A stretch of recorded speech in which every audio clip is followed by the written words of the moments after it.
Hi friends, അപ്പോൾ നമ്മളിന്ന് വന്നേക്കുന്നത് TVSൻ്റെ എൻഡോർക്കിൻ്റെ ഒരു ടെക്നിക്കൽ വീഡിയോ ആയിട്ടാണ്. അതായത് ഇതിൻ്റെ സർവീസ് അലാറം എങ്ങനെ നമുക്കത് റീസെറ്റ് ചെയ്യാമെന്നാണ്.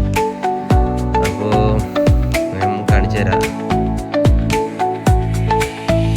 ആ ഡിസ്പ്ലേ കാണിക്കണ ആ ഒരു സ്പാനറിൻ്റെ ചിഹ്നമാണ് നമ്മൾ മാറ്റാൻ പോകുന്നത്. അതാണ് സർവീസ് അലാറം. ഇത് നമ്മുടെ വണ്ടിയുമ്പോൾ തന്നെ ഒരു മോഡുണ്ട്, ഒരു സെറ്റ് എന്ന് പറഞ്ഞൊരു ബട്ടൺ ഉണ്ട്. അത് ലോങ് പ്രസ് ചെയ്താൽ മതി. ഒരു 50 സെക്കൻഡ് ലോങ് പ്രസ് ചെയ്ത് കഴിഞ്ഞാൽ അത് മാറുന്നതാണ്. അതായത് ഒരു 4 സർവീസ് ഒക്കെ കഴിഞ്ഞ് കഴിയുമ്പോഴാണ് നമുക്കിത് ചെയ്യേണ്ട കാര്യമുള്ളൂ. അല്ലെങ്കിൽ നമ്മൾ സർവീസ് സെൻ്ററിൽ പോയി കറക്റ്റായിട്ട് സർവീസ് ചെയ്യുക.